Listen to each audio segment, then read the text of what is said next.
नमस्कार, good morning, शुभ प्रभात। मैं हृदय मिश्रा आप सभी का स्वागत करता हूं आपके अपने चैनल यानी कि डिकोड एग्जाम पर। और स्वागत है आपका आपकी क्लास डेली करंट अफेयर्स में। कैसे हैं आप सभी लोग? आई होप आप सभी लोग अच्छे होंगे और अपनी पढ़ाई को बहुत ही बेहतर ढंग से कर रहे होंगे। देखिए, आज हम लोग करेंगे 1 सितंबर के करंट अफेयर्स। और एक न्यूज मैं आपको दे दूं कि अभी हम लोग पीसीएस के एग्जाम के जो कि आपको 12 अक्टूबर को प्रस्तावित है, उसके लिए हम लोग क्या काम करेंगे, कुछ रिवीजन करंट अफेयर्स का लाएंगे, उसको आपको करना रहेगा। ठीक है, तो उसको आप लोग कर लीजिएगा, वो जरूरी रहेगा। और आइए सीधे हम लोग आज के सेशन को स्टार्ट करते हैं। आज सितंबर माह जो है स्टार्ट हो गया, 1 महीना 11-12 दिन आपके बचा है पीसीएस के एग्जाम के लिए। पढ़ लीजिए अच्छे तरीके से और धुआंधार तरीके से तैयारी कर लीजिए। ठीक है, आइए। और अभ्युदय बैच हमारा चल रहा है, आरओ जो है प्री के लिए, प्री प्लस मेंस के लिए। इसके लिए आप चाहें तो दिए गए नंबर पर संपर्क कर सकते हैं। अगर टारगेट 26-27 का आपका एग्जाम है, जो कि नई वैकेंसी आपकी 26 में आने वाली है आरओ की, उसके लिए अगर आप बैच लेना चाहते हैं फाउंडेशन कोर्स, तो आप आराम से यहां पर ले सकते हैं बैच। ठीक है, चलिए आइए आगे बढ़ते हैं हम लोग। पहला प्रश्न आपने कल हमने प्रश्न पूछा था कि बताओ विश्व जल दिवस कब मनाया था। सभी लोगों ने इसका सही उत्तर दिया था। ठीक, आज का पहला टॉपिक एआई बढ़ता दायरा। एआई का बढ़ता दायरा कर लीजिए, एआई का बढ़ता दायरा। ठीक है, एआई का बढ़ता दायरा। आप जानते होंगे कि आर्टिफिशियल इंटेलिजेंस जो है तेजी से अपनाने के कारण जो है क्या हो रहा है, जनरेटिव एआई इंजीनियरिंग और मशीन लर्निंग ऑपरेशन जैसी भूमिकाएं भारत में ग्लोबल कैपेबिलिटी सेंटर्स में सैलरी के नए बेंचमार्क तय कर रही हैं। और इन नौकरियों में वरिष्ठ कर्मचारियों को 58 to 60 लाख रुपए प्रति वर्ष तक का वार्षिक पैकेज मिल रहा है। बताइए, 58 से 60 लाख रुपए तक का प्रतिवर्ष तक का वार्षिक पैकेज मिल रहा है। आप कल्पना कर सकते हैं ये फील्ड कितना ज्यादा हाईटेक हो रहा है, अपने आप कितना ज्यादा आगे बढ़ रहा है। यानी कि ऐसे जो लोग कह रहे थे कि एआई के आने से नौकरियां खत्म हो जाएंगी, नहीं भाई, किसी के टेक्नोलॉजी के आने से कुछ चीजें खत्म नहीं होती, बल्कि उसका प्रारूप चेंज हो जाता है अपने आप में, है ना। तो एआई के आने से क्या होगा, जो नौकरियां होंगी खत्म तो होंगी अलग कैसे, लेकिन उनकी जगह पर नई प्रकार की नौकरियां जनरेट होंगी। अगर आप टेक्नोलॉजी के जो है अडॉप्टर है, अपने आप में अडॉप्ट करते हैं, उसको सीखने की प्रवृत्ति है, तो निश्चित तौर पर जो है एआई से नौकरियां खत्म नहीं होंगी, बल्कि उसमें अगर आप डिजिटल युग में प्रवेश करना चाहते हैं तो उसके लिए आप नए नए कोर्सेज कंप्यूटर से लेकर अलग अलग करिए, फिर आप देखिए कितना ज्यादा फायदा आपको मिलने वाला है। ठीक है, यह जानकारी जारी की गई एक रिपोर्ट में दी गई है विशेष तौर पर। इसके अलावा ठीक है, आगे बढ़िए। टिमलीज डिजिटल की रिपोर्ट में कहा गया है कि यह उछाल एआई नेटिव ऑपरेटिंग मॉडल की ओर बदलाव को दर्शाता है, जहां एलएलएम की एकीकरण, स्वायत्त निर्णय प्रक्रिया और आईपी के नेतृत्व वाले इनोवेशन मानक बन रहे हैं अपने आप में।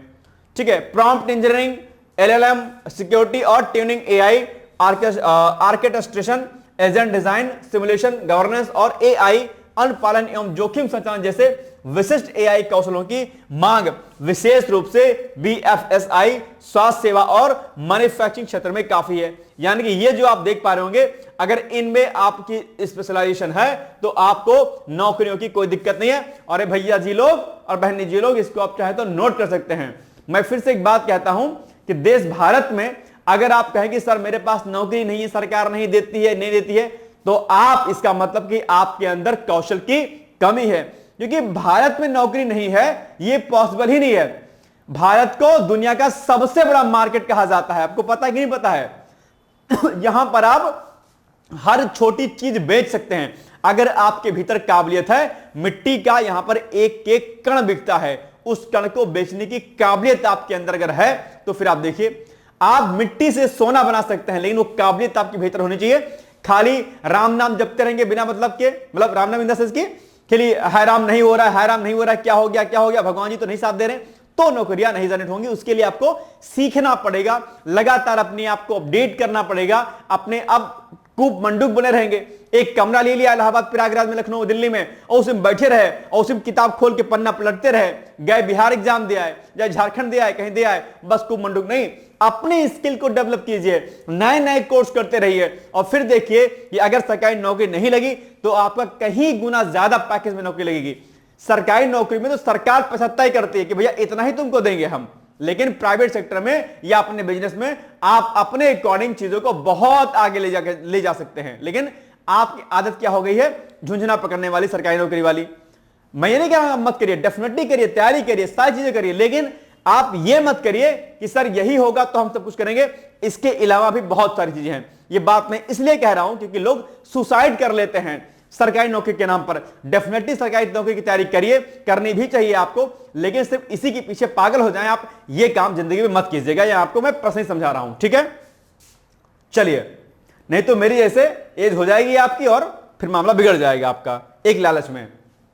चलिए, एआई को अपनाने से रोजगार बाजारों में बड़ा बदलाव आने की उम्मीद है, जिसमें वैश्विक स्तर पर 40% तक का नौकरियां विशेष रूप से आईटी सेवाओं, ग्राहक अनुभव, बैंकिंग और वित्तीय सेवाओं और स्वास्थ्य क्षेत्र में प्रभावित होने की उम्मीद है। रिपोर्ट के अनुसार 2025 में जीसीसी, एआई और क्लाउड कंप्यूटिंग की मांग के कारण कुल नई व्हाइट कॉलर तकनीकी नौकरियों में 22 से 25% अधिक का योगदान देंगे।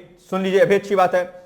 2027 तक अनुमानित 4.7 मिलियन नई तकनीकी नौकरियों में से 1.2 मिलियन से अधिक जीसीसी द्वारा विशेष रूप से जनरल एआई और इंजीनियरिंग अनुसंधान और विकास में ही पैदा की जाएंगे। तो कहां नौकरियां खत्म हुई? एआई से कौन कह रहा था भाई नौकरी? यही बात मैं आपसे बार बार कहता हूं कि एआई से नौकरियां खत्म नहीं बल्कि और जनरेट होंगी। लेकिन दिक्कत यह है कि आप अपने आप को स्किल नहीं कर रहे हैं। अपने आप को स्किल करिए, फिर देखिए क्या होगा। तो अब इसी पर आधारित आपके सामने प्रश्न है कि एआई नेटिव ऑपरेटिंग मॉडल की ओर बदलाव का मुख्य कारण प्रॉम्प्ट इंजीनियरिंग और एआई अनुपालन की मांग है। ठीक है, कारण आर क्या कह रहा है? टीम लीज डिजिटल की रिपोर्ट के अनुसार एआई नेटिव मॉडल एलएलएम एकीकरण, स्वायत्त निर्माण प्रक्रिया और आईपी नेतृत्व वाले इनोवेशन पर आधारित है। बिल्कुल सही बात है। तो ए और आर दोनों सही है। ए आर मतलब आर जो है एक ही सही व्याख्या है। ठीक है, बिल्कुल सही बात है। नहीं, बी आर, ए और आर दोनों सही है, परंतु आर एक ही सही व्याख्या नहीं करता। अच्छा, ठीक है ठीक है ठीक है ठीक है, ये व्याख्या इसकी सही नहीं करता है। ठीक है, चलिए, 15वें भारत जापान वार्षिक शिखर सम्मेलन, ये अभी चर्चाओं में रहा है। आप जानते हो कि पीएम मोदी अभी जो है यात्रा पर थे, आप जानते होंगे, है ना। तो पीएम मोदी ने 2 दिन के आधिकारिक दौरे पर जापान थे, जहां वे 15वें किस नंबर का है ये 15वें भारत जापान वार्षिक शिखर सम्मेलन में हिस्सा लिया और इंडिया जापान इकोनॉमिक फोरम इसको संबोधित किया। ये एक बड़ा जो है स्ट्रेटेजिक चीज है, इंडिया जापान इकोनॉमिक फोरम। ठीक है, क्या होता है ये इंडिया जापान इकोनॉमिक फोरम? तो इसका उद्देश्य और स्वरूप क्या है कि प्रमुख आर्थिक विचार मंच है ये, यानी कि यह फोरम भारत और जापान के बीच व्यापार, निवेश और आर्थिक सहयोग को बढ़ावा देने के लिए एक प्लेटफॉर्म है। कौन? इंडिया जापान इकोनॉमिक फोरम अपने आप में। और आप जानते होंगे जापान से हमने खूब पैसा ले रखा है, चाहे वो बुलेट ट्रेन के नाम पर हो, चाहे वो मेट्रो के नाम पर हो, चाहे अन्य टेक्नोलॉजीज के नाम पर हो। ठीक है, इस मंच पर दोनों देशों के उद्योग, नीति निर्माता और निजी क्षेत्र के प्रतिनिधि मिलते हैं। ये जो फोरम आपका है। ठीक है, अब ये जो दौरा हो रहा है, इस दौरे को लेकर के उन्होंने कहा कि दौरा दोनों देशों के बीच मौजूदा साझेदारी को और मजबूत करने और नए सहयोग बढ़ाने के लिए अवसर प्रदान करेगा। पीएम मोदी ने ऐसी बात कही। यह प्रधानमंत्री मोदी की 8वीं जापान यात्रा है, याद रखिएगा, जो भारत द्वारा टोक्यो के साथ साझेदारी को दी जाने वाली अहमियत को दर्शाता है। 29 से 30 अगस्त के दौरे के दौरान पीएम मोदी जापान के पीएम जो है शिगेरू इशिबा के साथ अपनी पहली और औपचारिक द्विपक्षीय वार्ता भी उन्होंने किया है अपने आप में। तो ये निश्चित तौर पर जापान और भारत के मध्य में जो संबंध है वो बड़ा मजबूत है। और आप जानते होंगे छोटी सी जो है छोटा सा देश है, किसी कवि ने कहा था कि माचिस की दियसलाई के समान जो है ये देश जापान है, लेकिन इसने अपने आप को इस कदर मजबूत किया है कि इसकी कोई सीमा नहीं है। अमेरिका के द्वारा जो है जो आतंकी वो हमला जो किया गया था परमाणु वाला, उसके बाद भी जो है अपने आप को जापान ने बहुत जो है संभाला।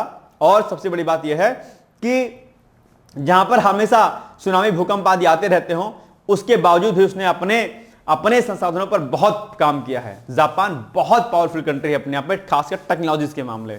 हमें उसे सीखना चाहिए कि सीमित संसाधनों में उसने अपने आप को बहुत बड़ी ताकतवर कंट्री में शामिल कर दिया है। और आप जानते होंगे क्वाड का समूह भी है ये अपने आप में, है ना, क्वाड्स का। जापान पूर्वी एशिया में प्रशांत महासागर स्थित एक द्वीप देश है। कहां पर है ये? प्रशांत महासागर जो है, उसी प्रशांत महासागर में क्या है ये अपना जो है इंडिया, यानी कि ये पैसिफिक ओशन का पार्ट ऑफ पैसिफिक ओशन, ये आप यहां पर देख पा रहे होंगे। ठीक है, चलिए, ये जापान का मैप आप देख पा रहे होंगे यहां पर। यह 4 मुख्य द्वीपों, कौन कौन सा? होंशु, टोक्वाइडो, क्यूशु और शिकोकु तथा 6000 से अधिक छोटे द्वीपों से मिलकर बना है। ये अलग अलग जो द्वीप आप देख पा रहे होंगे उनसे मिला है। ठीक है, जो है उनसे मिलकर के ये बना हुआ है। जैसे कि आप यहां पर देख पा रहे होंगे, ये है आपका क्या? क्यूशु, ये क्यूशु द्वीप हो गया आपका। फिर आपका देखो होक्काइडो, तो होक्काइडो, ये देखो यहां पर होक्काइडो द्वीप हो गया आपका। ठीक है, फिर आपका जो है होंशु द्वीप होगा कहीं पर, ये देखो होंशु द्वीप हो गया आपका। और शिकोकु, शिकोकु कहां पर है भाई साहब? ये शिकोकु हो गया आपका, देखो ये कोशु, शिकोकु होंशु और होकाइडो, ये देखो इतने द्वीप से मिलकर बना है, यानी कि 1 2 3 और 4 प्रमुख द्वीपों से मिलकर के ये पूरा पूरा आपका जापान का मैप यहां पर आप देख पा रहे होंगे। लगे हाथ इसको मैं जूम कर दे रहा हूं और आप क्या करिए, इसको देख लीजिए भाई साहब। ये द्वीप पूछ सकता है, इस द्वीपों की अवस्थिति के बारे में प्रश्न पूछ सकता है। आपसे पूछ लेगा कि जापान के किस दिशा में होंशु द्वीप है, या जापान के किस दिशा में होकाइडो द्वीप है, या फिर आपसे पूछ लेगा कि जो है क्यूशु और शिकागो, ये शिकोकू द्वीप किस तरफ है। तो ये आपके एग्जाम में पूछ सकता है भाई साहब कि जापान किस महासागर में है, तो पैसिफिक ओशियन में है, यही प्रश्न पूछ सकता है। तो ऐसे अलग अलग जो चीजें अगर आप देखेंगे तो यहां पर चीजें आपको देखने को मिल सकती हैं आपसे, ठीक है। तो इनको क्या करिएगा, आप अच्छे से रेडी करते हुए चलिएगा। ओके, राजधानी क्या है यहाँ की जापान की, टोक्यो है। मुद्रा जापानी येन है। आधिकारिक भाषा क्या है, जापानीज है। क्षेत्रफल लगभग आप जो देख पा रहे होंगे यहां पर, इतना क्षेत्रफल इसका वर्ग किलोमीटर का है अपने यहाँ पे। और ये क्या है, क्वाड का समूह भी है, क्वाड समूह में शामिल है। क्वाड में कौन कौन से देश शामिल हैं आप जानते होंगे, और जरा नहीं जानते तो मुझे बताइए कि क्वाड में कौन कौन से देश शामिल हैं, जल्दी से कमेंट करके मुझे इसका उत्तर बताइए। और क्वाड की इंपॉर्टेंस भारत के परिप्रेक्ष्य में क्या है, यह भी आप लोग बताइएगा। कई बार क्वाड के बारे में शॉर्ट नोट्स देखने के लिए आता है, मैं अक्सर क्वाड के बारे में चर्चा करता रहता हूं आपसे, ठीक है। तो नोट कर लीजिएगा इसको हैंड टू हैंड कि क्या है ये। ओके, चलिए आगे बढ़े हम लोग। आइए, यह प्रशांत महासागर की रिंग ऑफ फायर पर स्थित है, जिसके कारण यहां अक्सर भूकंप और ज्वालामुखी विस्फोट आते रहते हैं। रिंग ऑफ फायर डेफिनेटली आप लोग जानते होंगे, कुछ इस प्रकार का एरिया होता है क्या, रिंग ऑफ फायर, यानी कि घोड़े की नाल के आकार का। इसमें जो अवस्थित देश होते हैं ये क्या है, ये प्लेट टेक्टोनिक्स के माध्यम से क्या है, बहुत सेंसिटिव जोन में आते हैं अपने यहाँ पे, ये जो है रिंग ऑफ फायर के कंट्री। और यहां पर अक्सर प्लेटों में घर्षण, भ्रंशन, उतार चढ़ाव, ठीक है, टकराव यानी कि दूरी, तो इससे क्या होता है, यहां पर प्लेटें एक दूसरे के ऊपर जाती हैं, आक्षेपित होती हैं, या नीचे जाती हैं, या दूर होती हैं। तो इससे क्या होता है, या ऊपर चढ़ जाती हैं, इससे भूकंप और ज्वालामुखी अक्सर क्या होते हैं, आते रहते हैं। यानी कि रिंग ऑफ फायर कंट्रीज में प्रेजेंट जो भी कंट्रीज होती हैं उन पर अक्सर भूकंप, ज्वालामुखी गतिविधियां आती रहती हैं। और यही कारण है कि जापान में खूब सारे भूकंप आदि आते रहते हैं, सुनामी आदि आती रहती हैं। और रिंग ऑफ फायर क्या है और रिंग ऑफ फायर में कौन कौन सी कंट्रीज हैं, यह प्रश्न भी अक्सर आपके एग्जाम में देखने को मिलता रहता है, ठीक है। तो आप इसको भी रेडी कर लीजिएगा। दूसरा, अगर बात हम भारत जापान संबंधों की करें तो निश्चित तौर पर भारत जापान का संबंध एक पुराना रहा है और आगे भी इस पर चीजें बढ़िया तरीके से चल रही हैं। यानी कि भारत और जापान के बीच स्ट्रैटेजिक और ग्लोबल पार्टनरशिप है। जापान भारत में बुलेट ट्रेन परियोजना यानी कि Mumbai Ahmedabad high speed train rail आप जानते होंगे में सहयोग कर रहा है। यहीं पर पहली बुलेट ट्रेन जो है चलाई जा रही है। रक्षा क्षेत्र में दोनों देशों की नौसेनाएं संयुक्त अभ्यास मालाबार एक्सरसाइज आप जानते होंगे कि मालाबार एक्सरसाइज में जापान और इंडिया की जो है सेनाएं भाग लेती हैं। इसके अलावा जापान भारत को ओडीए यानी कि ऑफिशियल डेवलपमेंट असिस्टेंस का सबसे बड़ा प्रदाता भी है। G20 क्वाड जो कि अभी मैं चर्चा आपसे कर रहा था, क्वाड यानी कि भारत, जापान, अमेरिका और ऑस्ट्रेलिया और अन्य मंचों पर दोनों देशों का सहयोग महत्वपूर्ण भी है। तो ये बड़े समूहों का एक जो है अभी सहयोग करता है अपने आप में जापान, और जापान भारत का संबंध निश्चित तौर पर एक मित्र संबंध रहा है पहले से भी और आगे भी रहने की उम्मीद है अपने आप में, है ना। चलिए प्रश्न आपके सामने है कि भारत जापान संबंधों के संदर्भ में निम्नलिखित कथनों पर विचार कीजिए। तो पीएम मोदी ने 29 से 30 अगस्त को जापान की यात्रा की और वहां 15वें भारत जापान वार्षिक शिखर सम्मेलन में भाग में हिस्सा लिया। देख लो एक बार कि क्या यह वास्तव 15वां ही था या कोई और था, क्योंकि इसमें कंफ्यूजन हो सकता है। तो नहीं भाई, ठीक है, 15वां ही शिखर सम्मेलन था अपने आप पे, ठीक है, डन कर दो इसको, यानी कि ये राइट है आपका। दूसरा, जापान भारत को ओडीए ऑफिशियल डेवलपमेंट जो असिस्टेंस का सबसे बड़ा प्रदाता है, ठीक बात है। और भारत और जापान रक्षा सहयोग के अंतर्गत संयुक्त मालाबार नौसैनिक अभ्यास में भाग लेते हैं, बिल्कुल सही बात है, भाग लेते हैं। ये देखो कहां पर ये लिखा हुआ है। तो 1, 2 और 3 कथन तीनों सही, यानी कि सी इज द राइट आंसर, ठीक।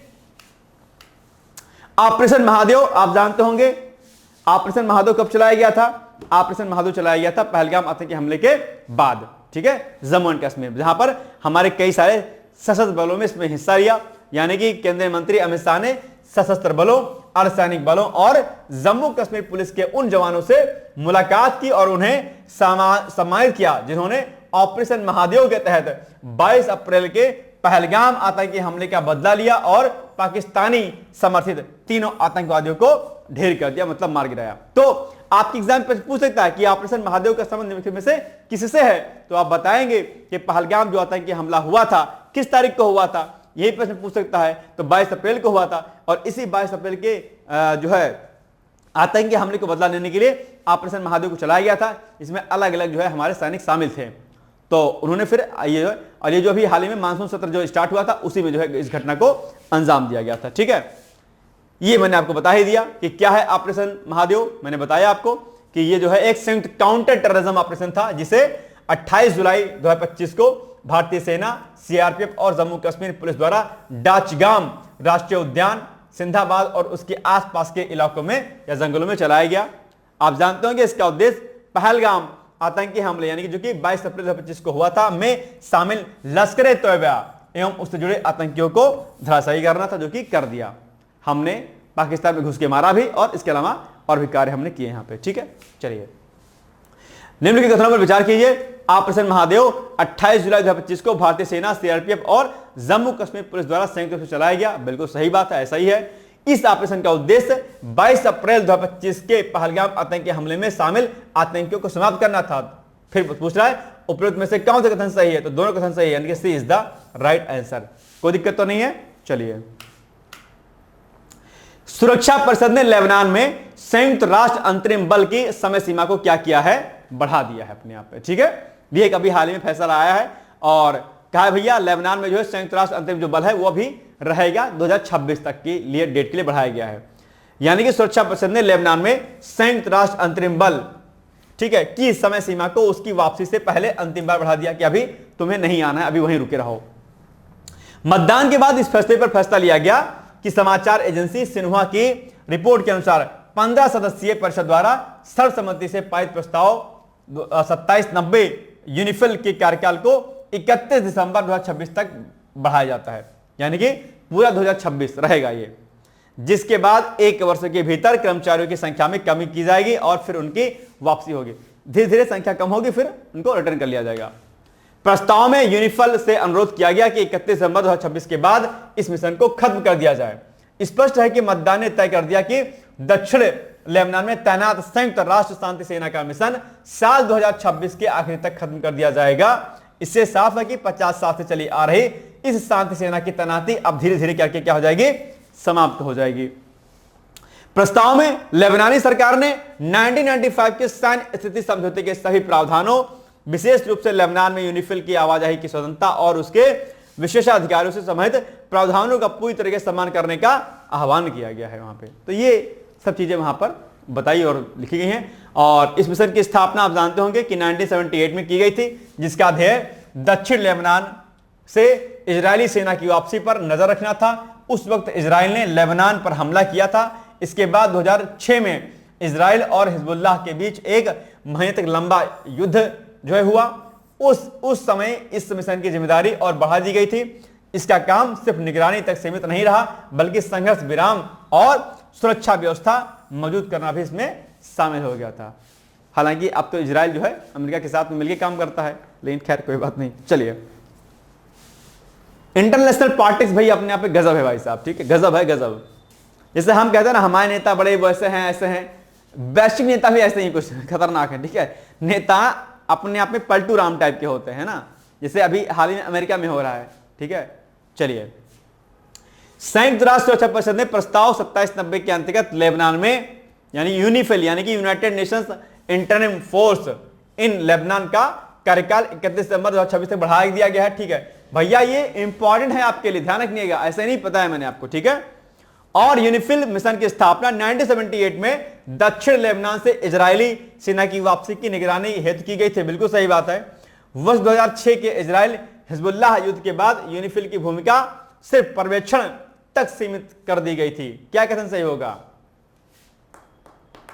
1 और 2 होगा या 1 2 3 होगा, बताइए। ये वाला होगा या सी होगा, यानी ए होगा या सी होगा, तो ए होगा। इसमें ये नहीं सही है। ठीक है, ध्यान रखिएगा। चलो, कहां गया भाई, ए इज द राइट आंसर। इसमें कंफ्यूजन हो जाता तो मुझे पता था, खैर कोई बात नहीं। पीसीएस का फाउंडेशन कोर्स हमारे यहां चल रहा है, आप चाहे तो इसमें एडमिशन ले सकते हैं। और 2026 का जो आपका टारगेट है उस टारगेट को आप क्या कर सकते हैं, पूरा कर सकते हैं अगर पीसीएस की तैयारी करनी है। इसमें प्री प्लस मेंस आपका रहेगा, ठीक है, और इंटीग्रेटेड वीडियो लेक्चर्स आपके रहेंगे, यानी कि प्री का लेक्चर रहेगा आपका, मेंस का लेक्चर रहेगा आपका, ठीक है। और इसके अलावा जो है इसमें रेगुलर टॉपिक वाइज टेस्ट कराए जाएंगे आपके, कोर्स की वैलिडिटी 18 महीने की रहेगी आपकी। अगर आप इंटरव्यू तक जाएंगे तो आपकी सारा पैसा भी हम आपका वापस कर देंगे। सेपरेट फुल कोर्स आपसे सेट का रहेगा और अफोर्डेबल एंड मिनिमम फीस भी आपकी इसमें रहेगी, कोई बहुत ज्यादा फीस आपकी नहीं रहेगी। तो आंसर राइटिंग करेंगे, प्रैक्टिस करेंगे प्री का, मेंस का, ये सब चीजें आपको इसमें जो है लगातार कराई जाएंगी, तो आप इसमें पार्टिसिपेट कर सकते हैं, ठीक है। चलिए नेक्स्ट है भारत और कुवैत के बीच, ठीक है, रणनीतिक साझेदारी को मजबूत करने हेतु अभी हाल ही में बैठक संपन्न हुई है। और आप जानते हैं कुवैत और भारत के बीच में भी एक अच्छा संबंध जो है अभी हाल ही में स्थापित हो चुका है। तो भारत और कुवैत के बीच रणनीतिक साझेदारी को मजबूत करने पर नई दिल्ली में 26 अगस्त को विदेश कार्यालय परामर्श के 7वें दौर की बैठक अभी हाल ही में क्या हुई है, संपन्न हुई है। अच्छा, उसके पहले भी हमने आपको रिंग ऑफ फायर जो पढ़ाया था, आप एक काम कीजिएगा, टास्क नोट कर लीजिएगा, जो आपको होमवर्क करना है, ठीक है, तो भूल जाओगे आप, ठीक है। 2-3 चीजें आपको पढ़नी है। एक पढ़नी है आपको भूकंप, भूकंप क्या होता है, ठीक है, और भूकंप पढ़ेंगे तो साथ में प्लेट टेक्टोनिक थ्योरी बहुत इंपॉर्टेंट, क्या प्लेट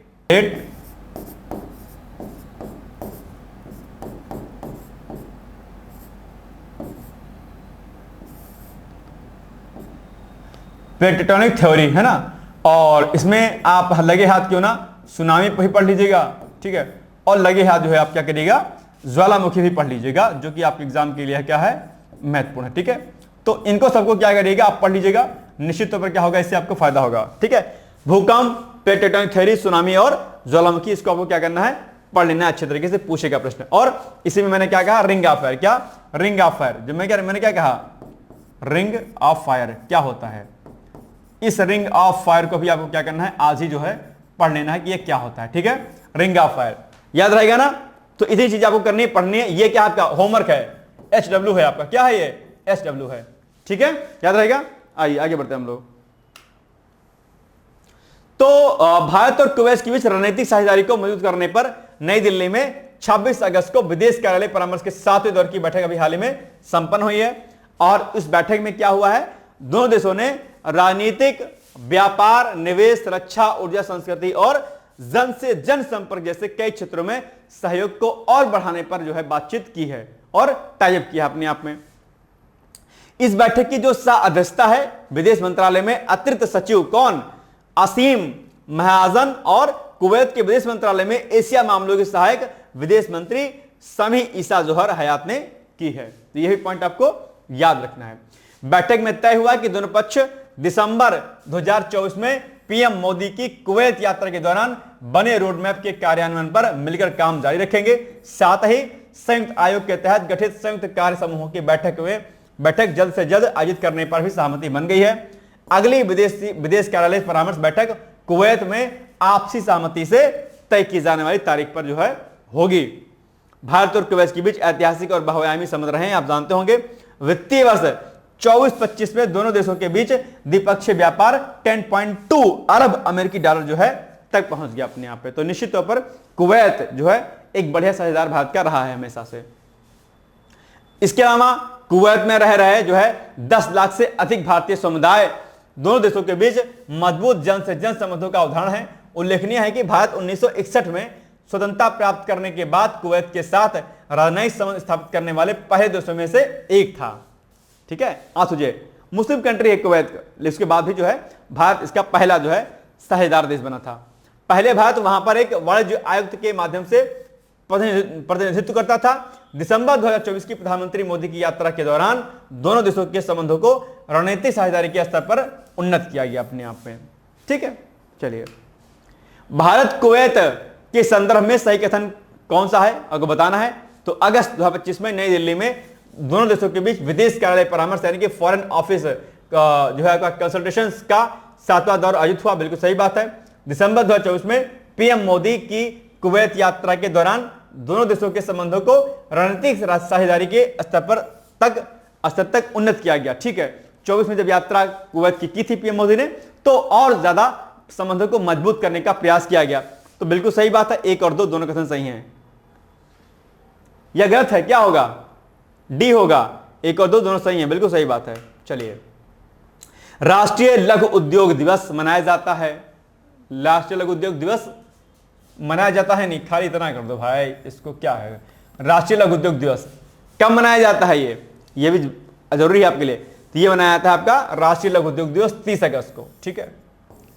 आर्थिक सशक्तिकरण में लघु उद्योगों के योगदान को ध्यान में रखते हुए देश भर में हर साल 30 अगस्त को जो है ये राष्ट्रीय लघु उद्योग दिवस मनाया जाता है। यानी कि जो छोटे उद्यम हैं आपके में, जो छोटे कंपनीज हैं अपने यहाँ पे, उनका हमारे जो देश की इकोनॉमी में क्या है, एक बड़ा योगदान जो है रहता है। ऐसा नहीं कि सिर्फ बड़ी बड़ी कंपनियां ही अपना योगदान देती, नहीं, हमारी इकोनॉमी को बढ़ाने में छोटे उद्यम जो है बड़े कारगर साबित होते हैं।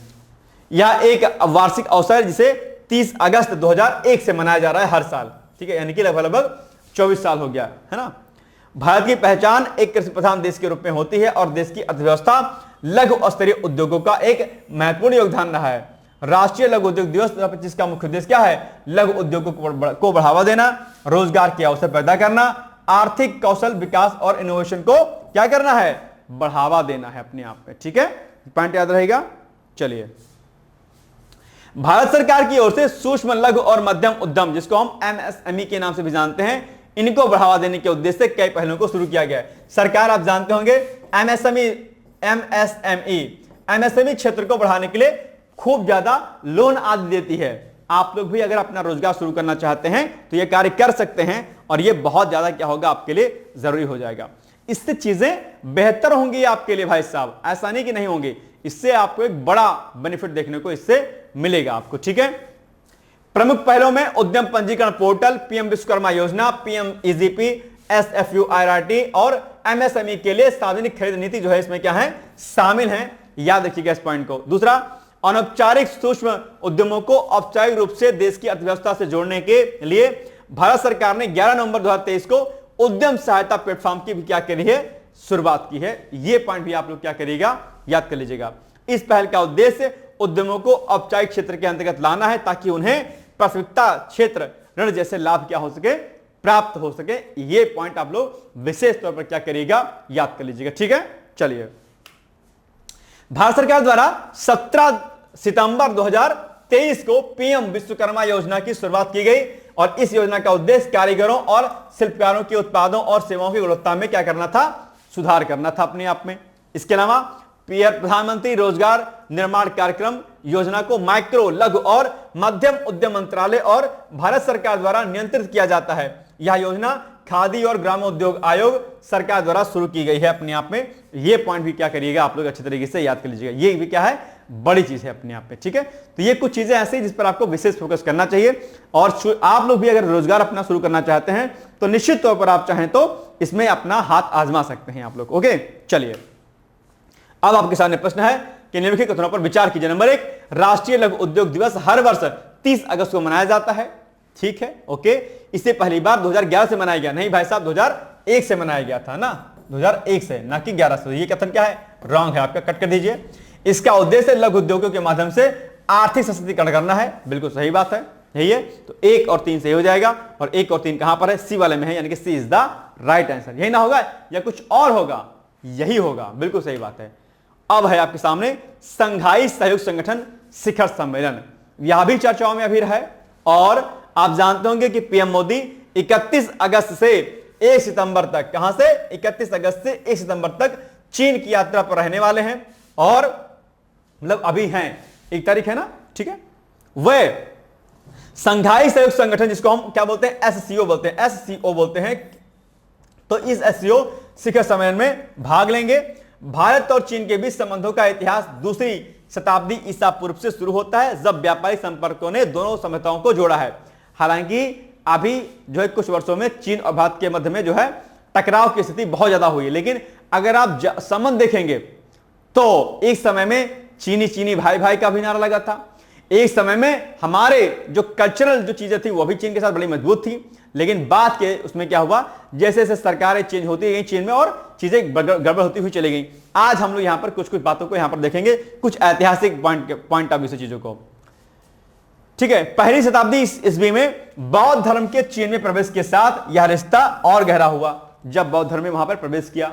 इसके अलावा चीनी भिक्षु फाहियान ने 402 ईस्वी में भारत की यात्रा की और 10 वर्षों तक रह करके कई संस्कृत बौद्ध ग्रंथों का चीनी भाषा में अनुवाद किया और उनकी पुस्तक फो गुओ जी एक महत्वपूर्ण ऐतिहासिक दस्तावेज है। आप लोग इसको पढ़ लीजिएगा, हो सकता है कि आप एग्जाम में पूछ ले ये प्रश्न। इसके अलावा भारतीय पिता और चीनी माता से जन्मे विद्वान कुमार ज्यू ने भी संस्कृत सूत्रों में का चीनी में अनुवाद किया जो आज भी क्या है, प्रासंगिक है। यह भी आपको ध्यान रखना है।